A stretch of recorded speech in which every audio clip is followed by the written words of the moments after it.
کتنے خوش نصیب لوگ ہیں جن کے دن کا آغاز نماز فجر سے ہوتا ہے اور سونے سے پہلے بھی وہ سجدہ ریز ہو کے اللہ کی نعمتوں کا شکرانہ ادا کرتے ہیں، اور جو دن خیریت سے گزرا اور عافیت کی گود میں نیند لینے کے لیے بڑھ رہے ہیں تو وہ شکرانے کا سجدہ کر رہے ہیں کہ مالک تیری توفیق سے مجھے خیریت سے یہ دن گزارنا نصیب ہوا۔ ہمارے بزرگ فرمایا کرتے تھے سونے سے پہلے 5 انگلیاں بھی گن لیا کرو، 5 نمازیں بھی گن لیا کرو۔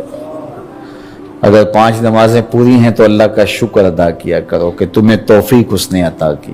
اللہ اکبر۔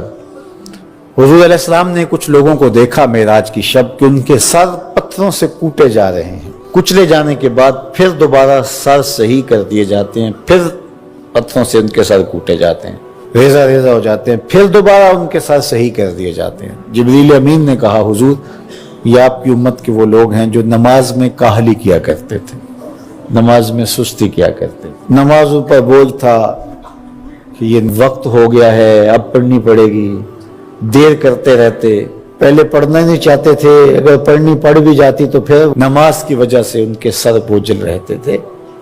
آج ان کے وہ سر کوٹے جائیں گے۔ نوجوانوں بالخصوص میں آپ سے مخاطب ہوں، ماں باپ کو زور نہ لگانا پڑے، آپ کی منتیں نہ کرنی پڑیں، آپ کے ترلے نہ کرنے پڑیں، آپ کو جھڑکنا نہ پڑے۔ جب حیا علی الصلاۃ کی آواز آئے تم بستر سے چھلانگ لگا کے اٹھ جاؤ کہ میرے رب کا بلاوا ہے میرے نام۔ میسج ہے۔ طلباء سے کہوں گا کہ استاد کو بیدار نہ کرنا پڑے تمہیں، جب اذان کی صدا آئے تو خود اٹھ کر کے مصلی پہ آ کے بیٹھ جاؤ کہ میرے رب کا بلاوا میرے نام آیا ہے۔ اپنے ہم عمر لوگوں سے کہوں گا طبیعت کی کمزوریوں کے باوجود رب کے بلاوے پہ مصلی پہ بیٹھ جاؤ۔ نماز کا چھٹکارا نہیں ہے، رستگاری نہیں ہے۔ زکوٰۃ نصاب پہ واجب ہوتی ہے، حج استطاعت پہ واجب ہوتا ہے، روزہ صحت کے ساتھ مشروط ہے، اگر شیخ فانی ہے یا ایسی بیماری ہے روزہ نہیں رکھ سکتا فدیہ دے دے۔ مسافر کو چھوٹ ہے، بیمار کو چھوٹ ہے کہ وہ دیگر ایام میں اس کی قضا کر لے، لیکن نماز کی چھوٹ نہیں ہے۔ بیمار ہے تب بھی پڑھے گا، صحت مند ہے تب بھی پڑھے گا، حضر میں ہے تب بھی پڑھے گا، سفر میں ہے تب بھی پڑھے گا۔ بالغ کے اوپر نماز کی کسی صورت میں بھی رخصت نہیں ہے۔ کھڑے ہو کے نہیں پڑھ سکتا بیٹھ کے پڑھ لے، بیٹھ کے نہیں پڑھ سکتا لیٹ کے پڑھ لے، اشارے سے پڑھ لے۔ وضو کے لیے پانی دستیاب نہیں ہے تو تیمم کر لے۔ حالت سفر میں ہے قصر کر لے، آدھی پڑھ لے پوری نہ پڑھے۔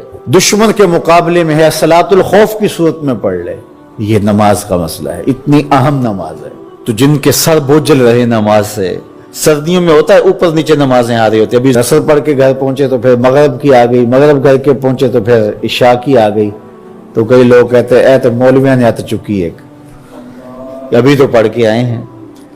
تو کیوں شوق نہیں ہے تمہیں؟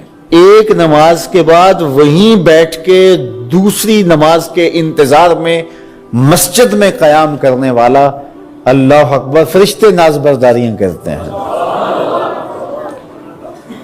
مسجد میں صحابہ بیٹھ جاتے ہیں، ایک نماز پڑھی اب دوسری پڑھ کے جائیں گے، دوسری پڑھی تو اب تیسری پڑھ کے جائیں گے، اور جب نماز کا وقت آتا تو وہ انتظار کرتے کہ ابھی تک اذان نہیں ہوئی۔ اور حضور جب حضرت بلال حبشی رضی اللہ تعالی عنہ کو اذان کے لیے کہتے تو کہتے ارحنا یا بلال، بلال اٹھو ہمارے دل کو راحت پہنچاؤ۔ آنکھوں کی ٹھنڈک قرار دیا نا نماز کو، جعلت قرۃ عینی فی الصلاۃ، میری آنکھوں کی ٹھنڈک نماز میں رکھی گئی ہے۔ تو یہ دل کا قرار ہے، راحت قلب محمد ہے صلی اللہ وآلہ وسلم۔ اللہ اکبر۔ یہ معراج کا تحفہ خاص ہے جو ہمیں نصیب ہوا۔